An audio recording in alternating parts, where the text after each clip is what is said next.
नमस्कार, आप देख रहे हैं इंडिया वॉइस। मैं हूं आपके साथ जूही सिंह और सीधे चलते हैं जहां सीएम पुष्कर सिंह धामी लाइव है। क्या कुछ कह रहे हैं, चलिए आपको सुनाते हैं। आपको बधाई देता हूं, आप सबको शुभकामनाएं देता हूं। आप सबका देवभूमि उत्तराखंड की राजधानी देहरादून में आपका स्वागत एवं अभिनंदन करता हूं।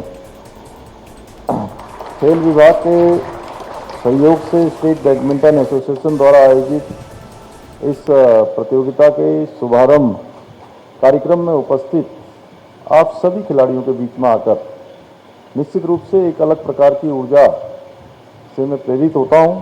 और जब भी पिछले वर्ष भी मैं आया था और आप सबके बीच में आया तो एक अलग प्रकार की एक खुशी होती है, प्रसन्नता होती है आप सबकी ऊर्जा देखकर, आप सबको खेलते हुए देखकर।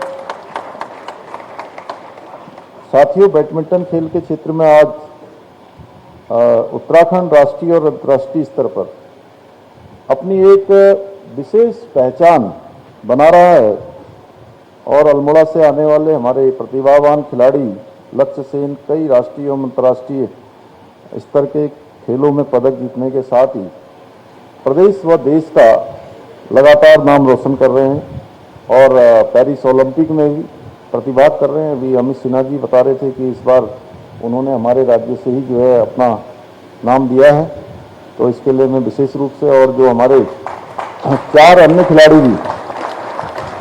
खिलाड़ी भी हम सबके बीच में से वहाँ प्रतिभाग कर रहे हैं, तो ये भी हमारे लिए बहुत गौरव की बात है। मैं उन सबको बहुत बधाई देता हूँ। लक्ष्य के बड़े भाई चिराग ने भी इस वर्ष का सीनियर राष्ट्रीय खिताब जीतकर निश्चित रूप से उत्तराखंड का गौरव बढ़ाया है।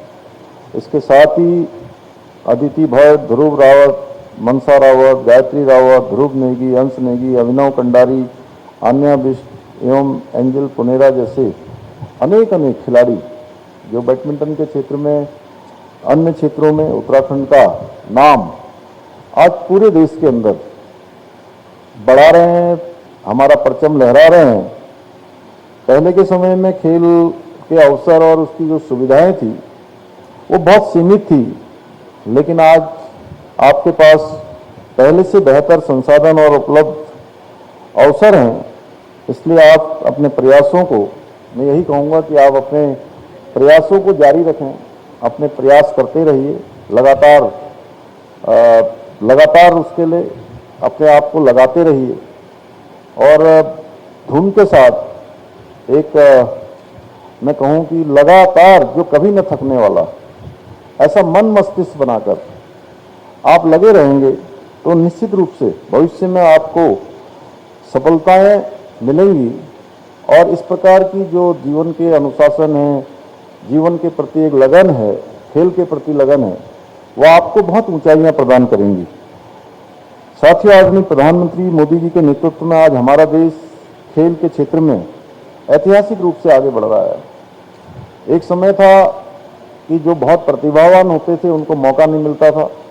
आज जिस प्रकार से चयन की प्रक्रिया अपनाई जा रही है, खिलाड़ियों को प्रोत्साहित किया जा रहा है, उनको हर तरह से टीम जीतती है तो भी प्रोत्साहित करने का काम होता है और हार जाती है तो भी प्रोत्साहित किया जाता है। आदरणीय प्रधानमंत्री जी ने खेलो इंडिया जैसे अभियान शुरू करके भारत में खेलों को बहुत बड़े स्तर पर बढ़ावा दिया है।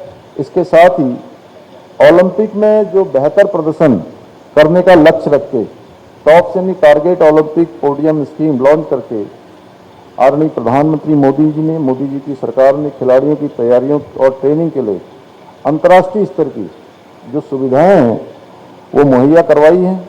इसलिए आज एशियन गेम्स से लेकर ओलंपिक गेम्स तक सभी राष्ट्रीय और अंतर्राष्ट्रीय स्तर के खेलों में भारत के जो बढ़ते हुए कदम हैं, भारत का तिरंगा जो आज हर खेल के मैदान पर लहराता हुआ दिखाई देता है, उसको आज पूरा विश्व देख रहा है, पूरा संसार देख रहा है कि भारत किस तेज गति से आगे बढ़ रहा है।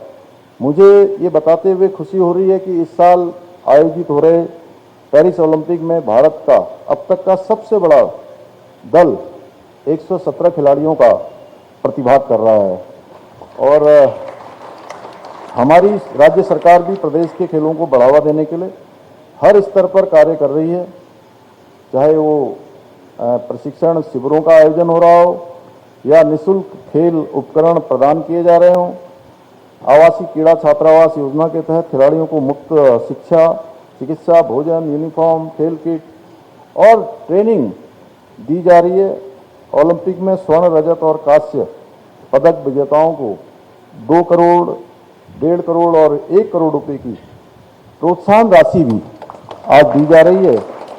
इसी तरह राष्ट्रीय खेलों में पदक विजेताओं को 6 लाख, 4 लाख, 3 लाख रुपए की प्रोत्साहन राशि दी जा रही है। साथियों, मुझे आप सबके मुख्य सेवक के रूप में काम करने का मौका मिलते ही मैंने कोशिश की है कि हमारी राज्य की सरकार खेल और खिलाड़ियों के प्रोत्साहन को बढ़ावा देने के लिए नई खेल नीति लाए, क्योंकि ये बहुत उस समय की आवश्यकता थी और हमने नई खेल नीति भी राज्य के अंदर लाई है। नई खेल नीति को भी प्रचलन में हम लाए हैं। इस नीति के तहत हमने राष्ट्रीय और अंतर्राष्ट्रीय स्तर पर पदक पाने वाले खिलाड़ियों को सरकारी नौकरी देने की शुरुआत की है। मुझे बताते हुए खुशी हो रही कि इस साल हमने मेडल लाने वाले प्रदेश के 31 खिलाड़ियों को सरकारी विभागों में नियुक्तियां दी हैं। इसमें बैडमिंटन के 4 खिलाड़ी हैं, हिमांशु तिवारी, ध्रुव रावत, सोहेल अहमद और शशांक छेत्री। इसके अलावा मुख्यमंत्री उदयमान खिलाड़ी उन्नयन योजना के अंतर्गत 8 से 14 वर्ष के 3900 उभरते हुए खिलाड़ियों को 1500 रुपये प्रति माह छात्रवृत्ति भी देने का प्रावधान किया है। छात्रवृत्ति दी जा रही है। हमने खेल छात्रावासों में रहकर तैयारी करने वाले खिलाड़ियों का जो दैनिक भत्ता था उसको 175 रुपये से बढ़ाकर 225 रुपये प्रति छात्र कर दिया है। वहीं दूसरी स्तर पर, ग्रामीण स्तर पर ओपन जिम के लिए भी 10 करोड़ रुपए की धनराशि का प्रावधान किया है। साथियों, हमारे राज्य को आगामी राष्ट्रीय खेलों का आयोजन का शुभ अवसर मिला है। ये हम सब लोगों के लिए एक बड़ा अवसर है, हमारे राज्य के लिए भी, हमारे उदयमान खिलाड़ियों के लिए भी और खेल संघों से जुड़े हुए सभी लोगों के लिए जो खेल के प्रति अपनी रुचि रखते हैं, खेल में अपना योगदान देते हैं। निश्चित रूप से ये हमारे लिए अवसर, जिसका सफल संचालन करने के लिए हम अपनी पूरी सामर्थ्य के साथ तैयारियों में जुटे हुए हैं। मुझे बताया गया कि इस संबंध में बैडमिंटन संघ का भी भरपूर प्रयास जारी है और राज्य सरकार के सहयोग से संघ राष्ट्रीय और अंतर्राष्ट्रीय कोचों के निर्देशन में बृहद रूप से ट्रेनिंग कैंप आयोजित करने जा रही है। इस बहुत ही शानदार काम के लिए मैं बैडमिंटन संघ का बहुत साधुवाद देता हूं और आप सभी को एक बार फिर से स्टेट जूनियर और स्टेट सीनियर बैडमिंटन प्रतियोगिता के इस शानदार आयोजन में प्रतिभाग कर रहे उत्तराखंड के सीएम धामी को सुन रहे थे आप। और अब बढ़ते हैं खबरों की ओर। लखनऊ से खबर सामने आ रही है, मिट्टी खनन को लेकर सरकार का निर्देश। लखनऊ से ये जानकारी, मिट्टी खनन को लेकर सरकार का निर्देश, 6 महीने तक होगा मिट्टी खनन का परमिट। तो सरकार ने आदेश दे दिया है, 6 महीने तक अब मिट्टी खनन का परमिट होगा। सरकार ने मिट्टी खनन परिवहन को लेकर दिए निर्देश। रजिस्ट्रेशन, सर्टिफिकेट, परमिट की प्रक्रिया का विवरण जारी किया गया है। तो लखनऊ से ये जानकारी, मिट्टी खनन को लेकर सरकार का आदेश और 6 महीने तक अब मिट्टी खनन का परमिट होगा। रजिस्ट्रेशन, सर्टिफिकेट, परमिट की प्रक्रिया का विवरण जो है वो जारी कर दिया गया है। तो सरकार ने मिट्टी खनन परिवहन को लेकर निर्देश दिए हैं। तो ये बड़ी जानकारी मिट्टी खनन को लेकर लखनऊ से सामने आ रही है। रजिस्ट्रेशन, सर्टिफिकेट, परमिट की प्रक्रिया का विवरण भी जारी कर दिया गया है। तो अब 6 महीने तक परमिट होगा मिट्टी खनन का। तो ये जानकारी सामने आ रही लखनऊ से मिट्टी खनन को लेकर।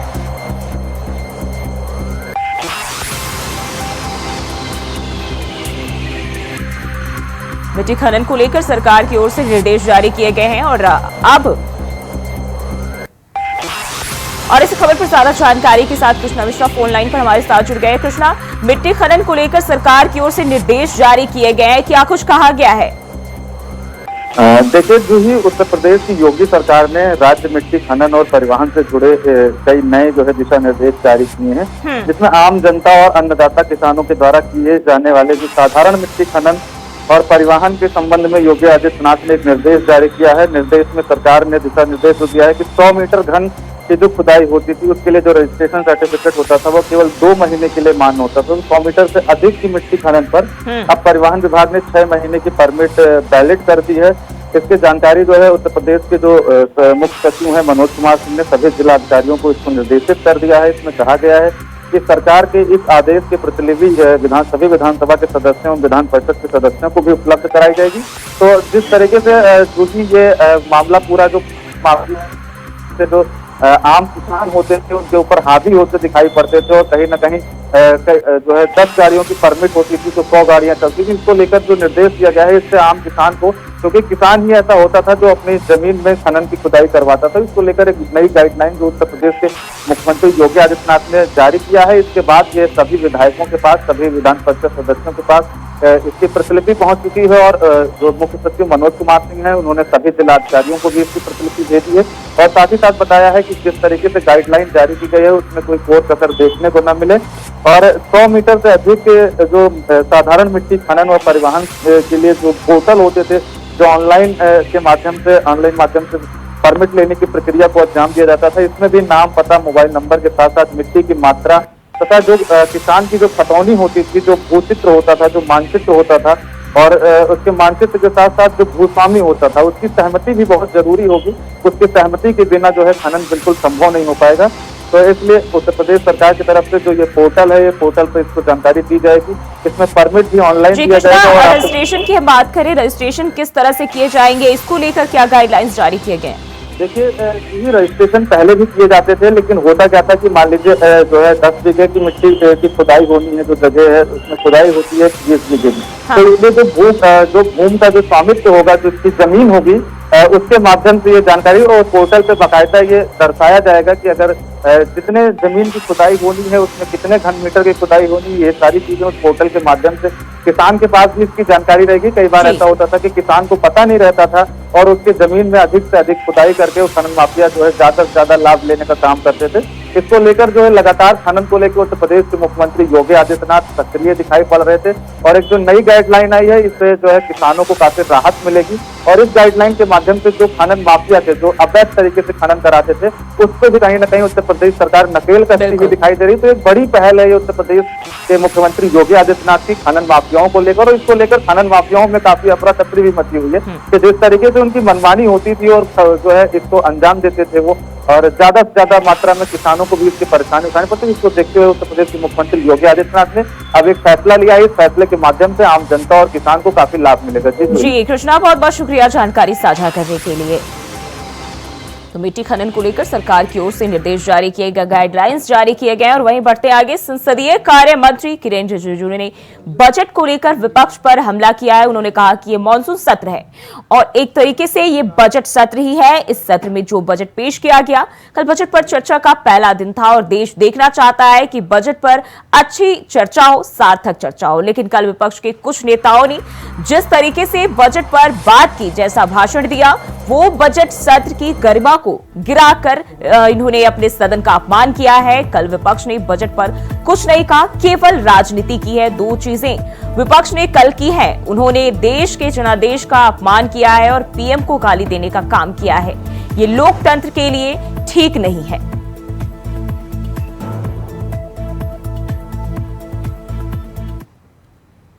ये मॉनसून सत्र है और एक तरीके से ये बजट सत्र ही है। तो इस मॉनसून सेशन में जो बजट पेश किया गया, कल बजट का पहला दिन था चर्चा का और कल की चर्चा में आप सबने देखा होगा एक शानदार बजट मोदी जी के नेतृत्व में ऐतिहासिक तीसरी टर्म का पहला बजट पेश होने के बाद देश ये देखना चाहते हैं कि बजट पे चर्चा अच्छी तरह से हो, सार्थक हो, ये सब चाहते हैं। कल ऑपोजिशन पार्टी के कुछ मेंबर, खास करके कुछ दल के नेताओं ने जिस तरीके से बजट के समय में टिप्पणी की और जैसे भाषण दिया, मैं उसको सबसे पहले तो खंडन करना चाहता हूं कि बजट सेशन का गरिमा को नीचे गिरा करके इन्होंने सदन का अपमान भी किया है। प्रधानमंत्री जी ने पहले ही कह दिया कि दल के लिए जो कुछ करना था चुनाव में किया है, अब देश के लिए सबको मिलकर काम करना है। दल के लिए नहीं, देश के लिए अगले 5 साल देश के लिए सबको करना है, प्रधानमंत्री जी ने अपील किया। कल विपक्ष के लोग ने बजट के बारे में कुछ नहीं कहा, सिर्फ राजनीति की है। 2 चीजें विपक्ष के लोगों ने किया है कल। पहला तो देश का जनादेश, जनता का जनादेश को अपमान किया है और प्रधानमंत्री जी को गाली देने का काम विपक्ष के लोगों ने किया है। बजट के बारे में अच्छी तरह से जिक्र किया और सुझाव दिया और अपना अपना राज्य में जो फायदा है उसको भी गिनती किया। विपक्ष के लोगों ने एक भी बजट में जो अच्छा प्रावधान है इसका बारे में जिक्र नहीं करते हुए सिर्फ गाली देने का काम किया है। लोकतंत्र में, दुनिया का सबसे बड़ा लोकतंत्र भारत का पार्लियामेंट में बजट के समय में बजट पे चर्चा नहीं करके राजनीतिक बात करके प्रधानमंत्री जी को गाली देने का काम करना, ये किसी को शोभा नहीं देते हैं। मैं पार्लियामेंट्री अफेयर्स मिनिस्टर होने के नाते फिर से अपील करता हूं कि बजट सेशन में बजट पे चर्चा होना चाहिए। बजट में इस बार निर्मला सीतारामन जी के द्वारा पेश किया गया है मोदी जी का तीसरी टर्म में भारत का दुनिया का सबसे तीसरे बड़े अर्थशक्ति बनाने का, 3rd largest economy of the world बनाने का पूरा प्रावधान नींव इस बजट पे रखा है। इसमें क्यों चर्चा नहीं होते हैं? बजट में 11,11,111 करोड़ कैपिटल इंफ्रास्ट्रक्चर के लिए, capital expenditure, world class infrastructure बनाने के लिए जो बजट आवंटन किया गया उसके बारे में विपक्ष के लोग क्यों चर्चा नहीं करते हैं? किसानों के लिए जो देश ने भूल गए थे, ऐसे छोटे छोटे ट्राइबल्स लोगों के लिए जो प्रावधान रखा है मोदी जी ने, उसके बारे में चर्चा क्यों नहीं करते हैं? हम अपने आप सत्ता में नहीं आया। मोदी जी को तीसरे टर्म प्रधानमंत्री बनाने के लिए यह जनादेश भारत के जनता का है और भारत के जनता का इस निर्देश को आप इस एक गलत तरीके से अपमान करके और नैरेटिव बदलने का कोशिश करते हैं, ये बिल्कुल सही नहीं है। बजट सेशन, बजट पे चर्चा होना चाहिए। बताइए ना, इतना हिस्टोरिक जो बजटरी एलोकेशन हुए हैं हर सेक्टर के लिए, कैसा खर्चा करना चाहिए वो बताइए ना। विपक्ष के लोगों को ये बताना चाहिए कि इतना बड़ा बजट को खर्चा करने के लिए और क्या क्या कदम उठाना चाहिए, वो बताओ ना, सुझाव दो। सुझाव देने के लिए बजट सेशन होता है, या गाली गलौज देने के लिए बजट सेशन नहीं होते हैं। मैं बहुत अफसोस के साथ कह रहा हूं, लेकिन अपील भी कर रहा हूं कि कल पहला दिन बजट में जो विपक्ष के लोगों ने हरकतें की है वो दोबारा नहीं होना चाहिए। बजट के समय बजट पे चर्चा होना चाहिए और साथ साथ हमारे एनडीए के जितने भी स्पीकर से मैं बधाई देता हूं, उन्होंने राजनीतिक भाषण नहीं दे करके बजट पे चर्चा किया और देश को आगे ले जाने के लिए अपना सुझाव भी। और वहीं किरण रिजिजू के इस बयान पर विपक्ष के नेताओं ने क्या कुछ कहा, चलिए भी आपको सुनाते हैं। पड़े हैं, मैंडेट है, कमाल के लोग हैं, मतलब नेहरू पे बोलिए तो ठीक है, नहीं इमरजेंसी अधिनायकवाद के खिलाफ थी। आपका अधिनायक भी बहुत भी कटघरे में अगर जेपी आज होते ना तो यहीं धरना पे बैठ जाते मकर द्वार के सामने। क्या बात कर रहे हैं रिजिजू जी, आईना रखा कीजिए, मतलब आप बोले तो सब सही, ना आप ही की खाता वही। अभी इंतजार कीजिए, बहुत झटके लगने वाले हैं, हम आपको सरोकार पे लेके आएंगे। ये ध्रुवीकरण की राजनीति, हिंदू मुसलमान, इंडिया पाकिस्तान ना चलेगा रे भैया। बजट पर कुछ बोलने के लिए हो तब ना, अपने ही बजट को ये देख लें, 19 का बजट, चीजों की बजट घटती हुई, ओबीसी को इन्होंने समाप्त कर दिया, एसटी/एससी को समाप्त कर दिया, उसके आरक्षण को समाप्त कर दिया, उसके एजुकेशन ग्रोथ को समाप्त कर दिया, एजुकेशन पर मतलब कुछ है ही नहीं। बजट में क्या है? 3% पर किसान के की इकोनॉमी आप ला दिए हैं, कहाँ 5 था। तो बजट पर क्या है? हेल्थ के लिए कुछ है ही नहीं। तो जब हेल्थ के लिए नहीं है, जब मनरेगा के लिए नहीं है, जब एजुकेशन के लिए नहीं है, ओबीसी एसटी एससी के लिए कुछ नहीं है, तो बजट पर क्या चर्चा करेंगे? तो यही ना, बजट पर जो आप नहीं करेंगे तो आपकी आलोचना होगी। मैंडेट मिलने का स्वस्थ आलोचना तो होनी ही चाहिए और सुनने की भी आदत रखनी चाहिए। जब आप 50 साल पुरानी बात करते हैं और आप गाली गलौज करते हैं और मजे में आप सदन में आप विपक्ष को आप बिल्कुल मजाक बनाते हैं, तो आप क्यों डरते हैं? मैंडेट तो नहीं मिला मोदी जी को, वो बात तो आएगा। और मैंडेट नहीं मिला इसीलिए आंध्रा और बिहार को ज्यादा दे दिया, इसलिए इस पर डिस्कशन। वहीं बजट को लेकर बीजेपी के नेता शाहजाद पूनावाला ने कहा कि सबसे पहले इंडी गठबंधन तय करे कि बजट को लेकर उनका स्टैंड क्या है। अगर किसी राज्य को उसका अधिकार दिया जाए तो इंडी गठबंधन के लोग उस राज्य के लोगों को किस तरह से अपमान करते हैं। आरजेडी को बताना चाहिए कि क्या वो मल्लिकार्जुन खड़गे की बातों से सहमत है।